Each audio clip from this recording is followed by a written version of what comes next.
Welcome. Greetings from Kindergarten at Bethesda in the mighty name of our Lord and Savior Jesus Christ. Dear sisters and brothers, ലോകചരിത്രവും ഇപ്പോൾ ലോകത്തിൽ കാണുന്ന സംഭവ വികാസങ്ങളും ആസ്പദമാക്കി എങ്ങനെയാണ് ദുഷ്ടനായ സാത്താൻ മനുഷ്യരാശിയെ വഞ്ചിച്ചുകൊണ്ടിരിക്കുന്നത്, ചതിച്ചുകൊണ്ടിരിക്കുന്നത്, നശിപ്പിച്ചുകൊണ്ടിരിക്കുന്നത് എന്നതായിരുന്നുവല്ലോ കഴിഞ്ഞ 2 എപ്പിസോഡുകളിൽ നാം അല്പമായി ചിന്തിച്ചത്. സൃഷ്ടികളുടെ മകുടമായ മനുഷ്യരാശിയെ എങ്ങനെ ദൈവവുമായുള്ള കൂട്ടായ്മയിൽ നിന്ന് അകറ്റുവാൻ കഴിയും? എങ്ങനെ സർവ്വ സൃഷ്ടികളും തങ്ങളുടെ സൃഷ്ടാവായ ദൈവത്തിന് കൊടുത്തുകൊണ്ടിരിക്കുന്ന ആരാധനയിൽ നിന്നും അവരെ പിന്തിരിപ്പിക്കുവാൻ കഴിയും? എന്നിട്ട് ആ ആരാധന, ദൈവവുമായുള്ള അവരുടെ ലോയൽറ്റി എങ്ങനെ തന്നിലേക്ക് ആക്കുവാൻ കഴിയും എന്ന് ചിന്തിച്ചുകൊണ്ട് റെബലിയസ് ആയിരിക്കുന്ന ഈ സാത്താൻ മനുഷ്യരാശിയെ ആദ്യം മുതലേ വഞ്ചിച്ചുകൊണ്ടിരിക്കുകയാണ്. വിശുദ്ധ ബൈബിൾ ഈ സാത്താൻ്റെ പ്രവർത്തനത്തെപ്പറ്റി പറയുന്നുണ്ട്. നാം അത് മനസ്സിലാക്കി അവനിൽ നിന്നും ഒഴിഞ്ഞിരിക്കണം എന്നാണ് വിശുദ്ധ ബൈബിൾ നമ്മോട് പറയുന്നത്. പിശാചിനോട് എതിർത്ത് നിൽപ്പീൻ, എന്നാൽ അവൻ നിങ്ങളെ വിട്ട് ഓടിപ്പോകും. അതുപോലെ പിശാചിന് ഇടം കൊടുക്കരുത് എന്നും തിരുവചനം നമ്മെ പഠിപ്പിക്കുന്നു. നിങ്ങളുടെ പ്രതിയോഗിയായ പിശാച് അലറുന്ന സിംഹം പോലെ ആരെ വിഴുങ്ങേണ്ടു എന്ന് തിരഞ്ഞു ചുറ്റി നടക്കുന്നു. ഇതൊക്കെയും വിശുദ്ധ ബൈബിൾ നമ്മെ പഠിപ്പിക്കുമ്പോൾ സാത്താൻ എത്രമാത്രം വഞ്ചകനാണ്, അവൻ എത്രമാത്രം കണ്ണിങ്ങാണ് എന്ന് നമുക്ക് ഗ്രഹിക്കുവാൻ കഴിയും. ഇതൊരു കഥയല്ല സഹോദരങ്ങളെ. യഥാർത്ഥമായുള്ള കാര്യം തിരുവചനത്തിൽ കൂടെ ദൈവം നമ്മോട് സംസാരിക്കുമ്പോൾ നാം അതിന് ചെവി കൊടുക്കണം. തിരുവചനം പറയുകയാണ്, സാത്താൻ വന്നിരിക്കുന്നത് അറുപ്പാനും മുടിപ്പാനും മോഷ്ടിക്കാനുമാണ് എന്നാണ്. സാത്താൻ വന്നിരിക്കുന്നത് ഇതിനല്ലാതെ വേറൊന്നിനുമല്ല എന്നാണ് വിശുദ്ധ ബൈബിൾ പറയുന്നത്. വന്നിരിക്കുന്നത് തന്നെ അതിനാണ്, അറുക്കാനും മുടിപ്പാനും മോഷ്ടിപ്പാനും. അതേസമയം നമ്മുടെ ലോയൽറ്റി അല്ലെങ്കിൽ നമ്മുടെ കൂറ് നമ്മുടെ സൃഷ്ടാവായ ദൈവത്തോടായിരിക്കുമ്പോൾ ദൈവം പറയുകയാണ്, യേശുക്രിസ്തുവിൽ താൻ ഈ ഭൂമിയിലേക്ക് വന്നത് മനുഷ്യന് ജീവൻ കൊടുക്കുവാനാണ്, സമൃദ്ധിയായി കൊടുക്കുവാനാണ്. നാം അത് മനസ്സിലാക്കണം. യേശുക്രിസ്തു ഭൂമിയിലായിരുന്നപ്പോൾ തൻ്റെ ശിഷ്യന്മാരെ പ്രാർത്ഥിക്കുവാൻ പഠിപ്പിച്ചു. കർത്തൃപ്രാർത്ഥന അഥവാ ദ ലോർഡ്സ് പ്രേയർ എന്നറിയപ്പെടുന്ന വിശ്വപ്രസിദ്ധമായ പ്രാർത്ഥനയിലെ ഒരു വാചകം ഇങ്ങനെയാണ്: lord deliver us from the power of evil one. ഇവിടെ ഈവിൾ വൺ എന്ന് യേശുക്രിസ്തു ഉദ്ദേശിച്ചത് സാത്താനെയാണ്. Deliver us from the power of evil one, let not the devil lead us into temptation. പരീക്ഷയിൽ ഞങ്ങളെ അകപ്പെടുത്താതെ ദുഷ്ടങ്കിൽ നിന്ന് ഞങ്ങളെ കാത്തുകൊള്ളണമേ എന്ന് പ്രാർത്ഥിക്കുവാനാണ് ശിഷ്യന്മാരെ യേശു പഠിപ്പിച്ചത്. ആ കർത്തൃപ്രാർത്ഥനയിലെ ഈ വാചകത്തിന് ഇക്കാലത്തെ ലോക സംഭവങ്ങളിൽ അല്ലെങ്കിൽ പിശാച് എത്രമാത്രമാണ് ഈ ലോകത്തെ മനുഷ്യരാശിയെ വഞ്ചിച്ചിരിക്കുന്നത് എന്ന് നാം ചിന്തിക്കുമ്പോൾ ഈ പ്രാർത്ഥനയുടെ പ്രാധാന്യം, അതിൻ്റെ പ്രസക്തി എത്രമാത്രം വലുതാണ് എന്ന് നാം ചിന്തിക്കണം. കർത്തൃപ്രാർത്ഥനയെ നിസാരവൽക്കരിക്കുന്ന ധാരാളം ആൾക്കാരുണ്ട്. എന്തിനാണത് പ്രാർത്ഥിക്കുന്നത്? അന്ന് ശിഷ്യന്മാരെ പഠിപ്പിച്ച പ്രാർത്ഥനയല്ലേ അത്? ഇപ്പോൾ നാം എന്തിനാണത് പ്രാർത്ഥിക്കുന്നത്? ഇങ്ങനെ ചോദിക്കുന്ന ആൾക്കാരുണ്ട്. പക്ഷേ പിശാചിൻ്റെ കെണി, അതിൽ നാം അകപ്പെടുവാൻ ഇടയാകാതെ എപ്പോഴും നാം പിശാചിനോട് പോരാടേണ്ട അവസ്ഥയാണ് സഹോദരങ്ങളെ നമുക്കുള്ളത്. നിങ്ങളുടെ പ്രതിയോഗിയായ പിശാച് അലറുന്ന സിംഹം പോലെ ആരെ വിഴുങ്ങേണ്ടു എന്ന് തിരഞ്ഞു ചുറ്റി നടക്കുന്നു. ഇതാണ് തിരുവചനം നമ്മെ ഓർമ്മിപ്പിക്കുന്നത്. പിശാചിൻ്റെ പ്രലോഭനങ്ങളിൽ അല്ലെങ്കിൽ അവ കെണിയിൽ വീഴാതെ നാം കാക്കപ്പെടുവാൻ നാം ദൈവത്തോട് നിരന്തരം പ്രാർത്ഥിക്കണം.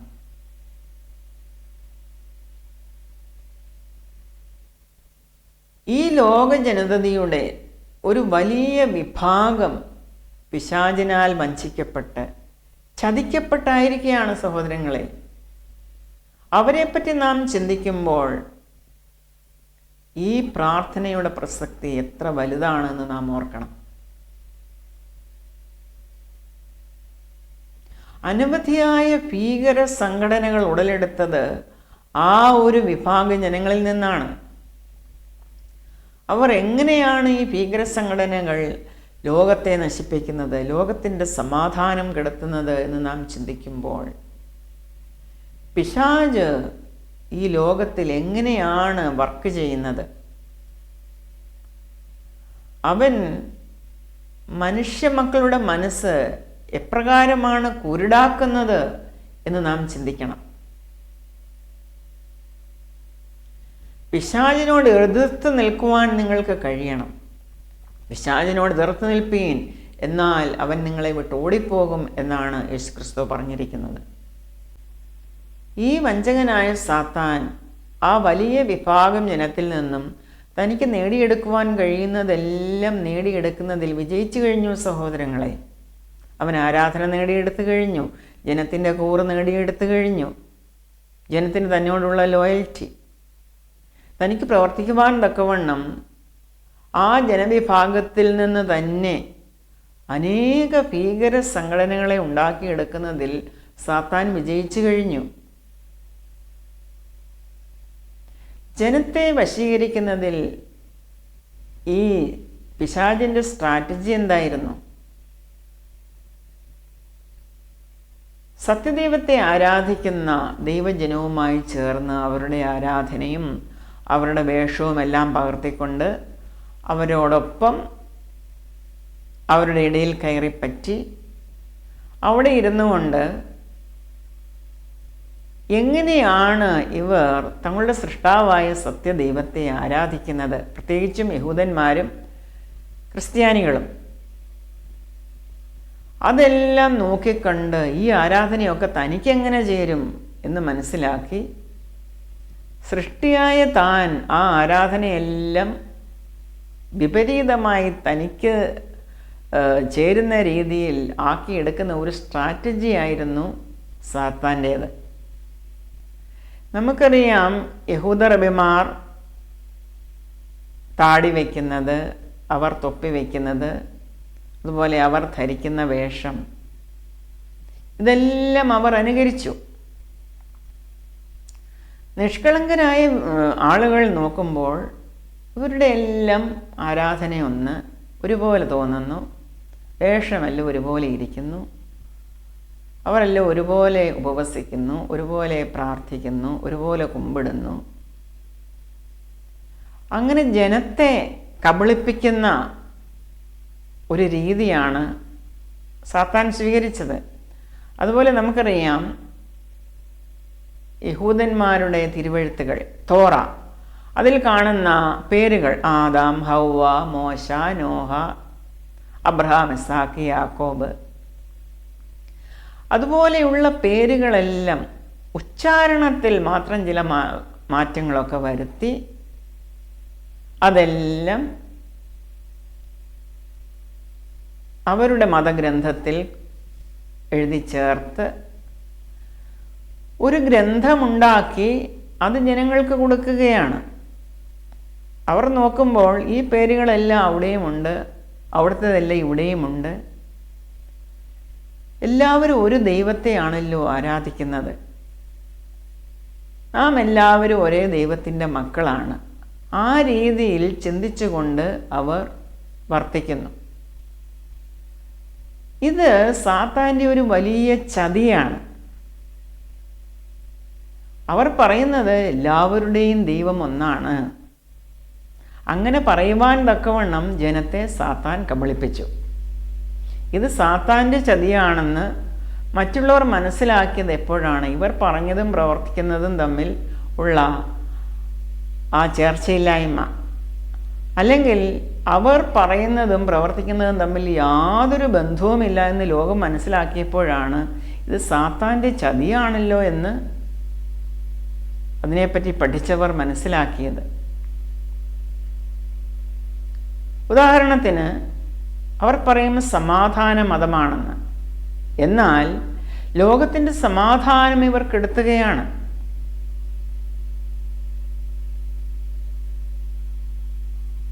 എൻ്റെ ആദ്യത്തെ എപ്പിസോഡിൽ എനിമീസ് ഓഫ് ചിൽഡ്രൻ എന്ന എപ്പിസോഡിൽ എങ്ങനെയാണ് അവർ ഈ മനുഷ്യരാശിയിലെ കുട്ടികളെ, പ്രത്യേകിച്ചും അവരുടെ കുട്ടികളെ തന്നെ എങ്ങനെയാണ് അവർ ദുഷ്ടകാര്യത്തിനു വേണ്ടി ഉപയോഗിക്കുന്നത്. വെളുപ്പിനെ 4-4:30 ആകുമ്പോൾ തന്നെ അവരെ വിളിച്ചുണർത്തി മതപാഠശാലയിലേക്ക് വിടുകയാണ്.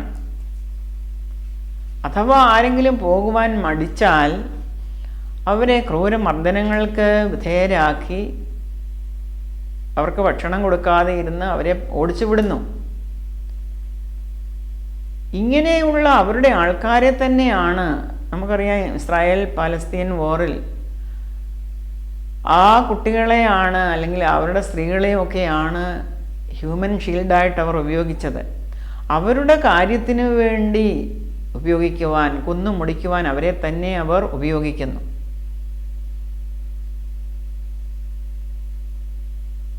ആ യുദ്ധത്തിൽ ഇസ്രായേലിലെ കുട്ടികളോട് അവർ ചെയ്തത് എന്താണ്? കാരണം ഈ പിശാച് എന്ന് പറയുന്നത് കൊല്ലുവാനും അറുക്കാനും മുടിപ്പാനും മാത്രമാണ് വന്നിരിക്കുന്നത്. അതാരെന്നില്ല, മനുഷ്യവർഗത്തെ നശിപ്പിക്കുക, മനുഷ്യരാശിയെ ഇല്ലായ്മയാക്കുക, ദൈവത്തിന് കിട്ടേണ്ട ആരാധന തനിക്ക് കിട്ടുക, പ്രത്യേകിച്ചും ദൈവജനത്തെ ഇല്ലായ്മയാക്കുക. അവരാണല്ലോ ആത്മാവിലും സത്യത്തിലും ദൈവത്തെ ആരാധിക്കുന്നത്. ഇവർ ഇസ്രായേലിലെ കുട്ടികളോട് ചെയ്തത് എന്താണ്? തീരെ കൊച്ചു കുഞ്ഞുങ്ങളെ, പെൺകുട്ടികളെ പോലും അവർ ബലാത്സംഗം ചെയ്തു. അവരുടെ വജൈനായും ഏനസും തിരിച്ചറിയുവാൻ പറ്റാത്ത വിധം വലിയ കുഴിയായി തീരത്തക്കവണ്ണം റേപ്പ് ചെയ്യുന്ന നരാധമന്മാരായിരുന്നു അവർ. ക്രൂരത അവരുടെ മുഖമുദ്രയാണ്. അതുപോലെ ഇമ്മൊറാലിറ്റി,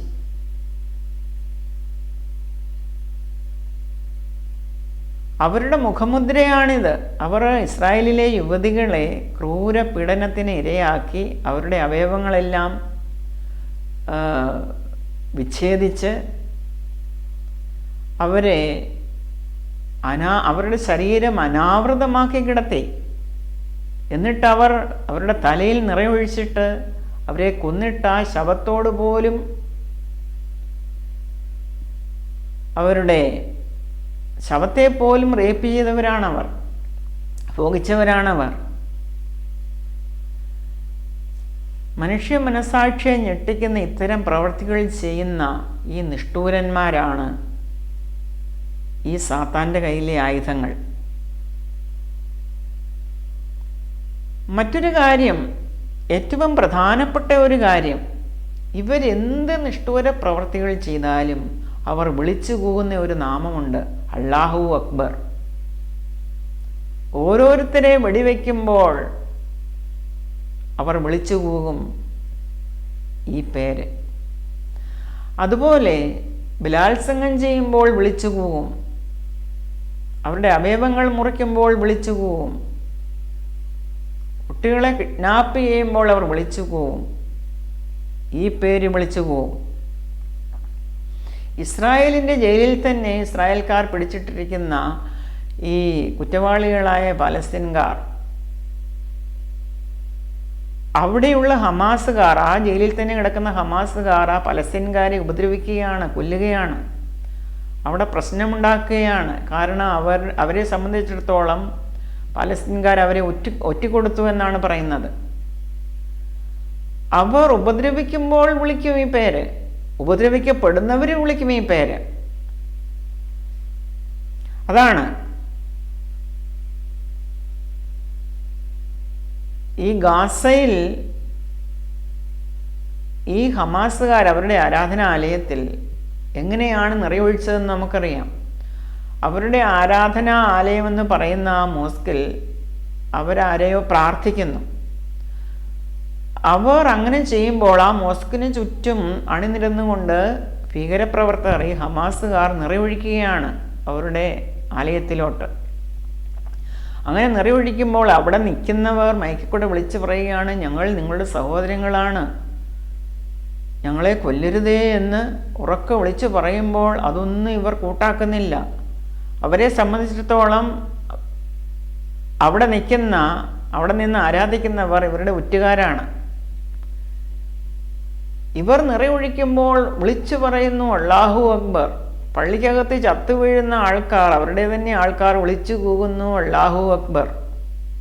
എന്താണ് സഹോദരങ്ങളെ ഇത്?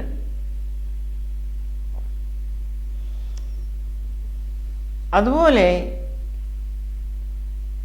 ഇവരെ അനുസരിക്കാത്ത, അല്ലെങ്കിൽ ഈ ഭീകര സംഘടനകളെ അനുസരിക്കാത്ത പാലസ്തീൻകാരെ 28 നിലകളുള്ള ബിൽഡിങ്ങിൻ്റെ മണ്ടയ്ക്കുവന്ന് എറിഞ്ഞു കൊല്ലുന്നത് നമ്മൾ കണ്ടതാണ്. കാരണം അവരെ അനുസരിച്ചില്ല. അവർ പറയുന്നത് പോലെയൊക്കെയും ഇവർ നിന്നോണം. ഹമാസിനാണ് ആ പാലസ്തീൻകാരുടെ കൺട്രോൾ മുഴുവൻ. അവർ പറയുന്നത് പോലെ കേട്ടോണം. അവർ പോകണമെന്ന് പറയുമ്പോൾ പോകണം, പോകണ്ടെന്ന് പറയുമ്പോൾ പോകരുത്. അങ്ങനെ ഒരു അവസ്ഥയാണ് അവർക്കുള്ളത്. ഇത്രമാത്രം ഭീകരമായ അവസ്ഥയിലാണ് ഇവർ ആയിരിക്കുന്നത്. ഓരോ ഭീകര പ്രവർത്തനത്തിലും ഇവർ വിളിച്ചു പറയുന്ന നാമമാണ് അല്ലാഹു അക്ബർ.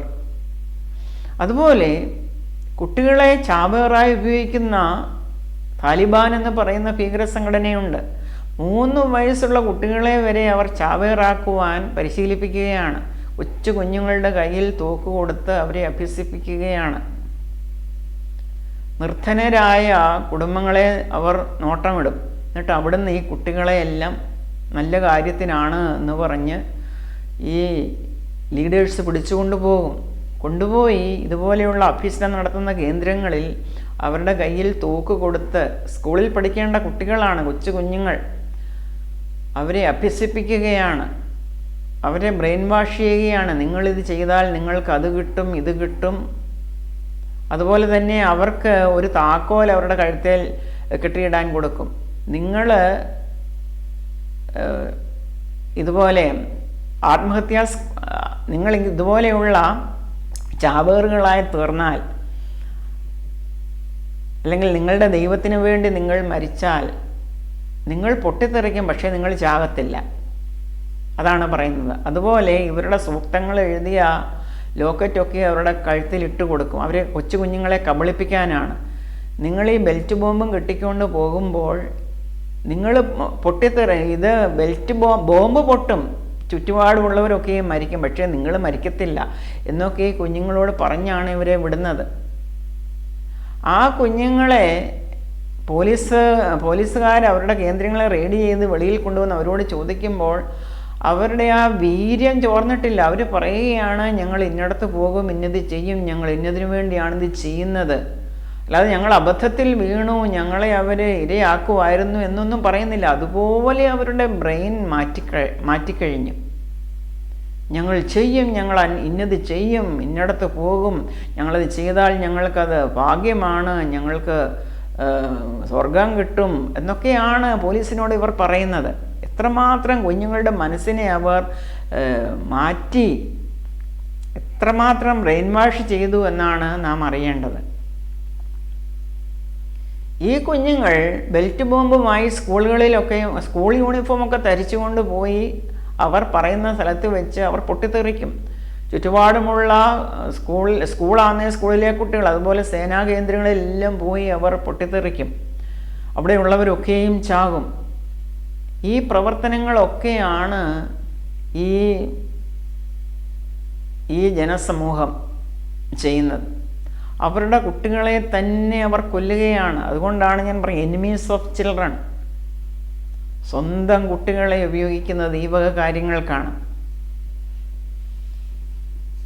ഇവരെന്ത് ചെയ്താലും ഇവർ വിളിച്ചു പറയുന്ന ആ വാക്കാണ്. ഈ കുഞ്ഞുങ്ങളുടെ മനസ്സിലും അവർ ഓരോ പ്രവൃത്തികൾ ചെയ്യുമ്പോഴും, അവർ ചാവേറുകളായി പോകുമ്പോഴും അവർ വിളിച്ചു പറയുന്നതാണ് അല്ലാഹു അക്ബർ. പണ്ട് ഈ സദ്ദാം ഹുസൈൻ കുവൈറ്റ് ആക്രമിച്ചപ്പോഴും അവിടുത്തെ സോൾജേഴ്സ് എല്ലാം പറഞ്ഞതാണ്, ഓരോ ഭീകരപ്രവർത്തനം ചെയ്യുമ്പോഴും അവർ ഈ നാമം വിളിച്ചു പോകും. അതുപോലെ ഇസ്രായേലിനെ ഹിസ്ബുള്ള ആക്രമിക്കുമ്പോൾ അവർ വിളിച്ചു പോകുന്ന പേരാണിത്. യോർദാൻകാർ സിറിയക്കാരെ ആക്രമിക്കുമ്പോഴും വിളിച്ചു പോകുന്നതാണ് അല്ലാഹു അക്ബർ. എല്ലാവരും ആ പേര് അലറി വിളിച്ചുകൊണ്ടാണ് ഭീകരപ്രവർത്തികൾ ചെയ്യുന്നതും, ചാകുന്നവരും അത് തന്നെ വിളിച്ചു പറയുകയാണ്. എന്താണ് ഈ അല്ലാഹു അക്ബർ, അല്ലെങ്കിൽ ആരാണ് ഈ അല്ലാഹു അക്ബർ? അല്ലാഹ് ഈസ് ദ ഡിസ്ട്രക്റ്റീവ് പവർ. അത് മനസ്സിലാക്കാൻ യാതൊരു പ്രയാസവുമില്ല. സാത്താൻ തൻ്റെ നാമം അവരുടെ നാവിലിട്ടിരിക്കുകയാണ്. ഞാൻ ആദ്യം പറഞ്ഞതുപോലെ സാത്താൻ വന്നിരിക്കുന്നത് മോഷ്ടിക്കുവാനും അറുക്കാനും മുടിപ്പാനും മാത്രമാണ്. യേശുക്രിസ്തുവിനും ദൈവജനത്തിനും എതിരായി പ്രവർത്തിക്കുന്ന ആൻറ്റൈ ക്രൈസ്റ്റാണ്, അല്ലെങ്കിൽ എതിർ ക്രിസ്തുവാണ് ഈ നാമം. പ്രിയജനമേ, നാം ഇത് മനസ്സിലാക്കണം. ഇത് മനസ്സിലാക്കുവാൻ നാം എത്രത്തോളം വൈകുന്നു? നിങ്ങളിത് മനസ്സിലാക്കി ഈ പിശാചിൻ്റെ കെണിയിൽ നിന്ന് രക്ഷപ്പെട്ടുകൊള്ളുക. ഇനിയും നിങ്ങൾക്ക് അവസരമുണ്ട്. കർത്താവായ യേശുക്രിസ്തു വരാറായി. അവൻ വരുമ്പോൾ അവൻ്റെ മുമ്പിൽ നിങ്ങളെ നിഷ്കളങ്കരും വിശുദ്ധരുമായി കാണപ്പെടുവാൻ തക്കവണ്ണം നിങ്ങൾ നിങ്ങളുടെ പാപങ്ങളെ ഉപേക്ഷിച്ച് ആ സത്യദൈവത്തിങ്കിലേക്ക് തിരിയുമോ? അവൻ ധാരാളം ക്ഷമിക്കും. നിങ്ങളുടെ മനസ്സാണ് നിങ്ങൾ പുതുക്കി രൂപാന്തരപ്പെടേണ്ടത്. അതിനായി ദൈവം നിങ്ങളെ സഹായിക്കട്ടെ. Thank you for listening. God bless you.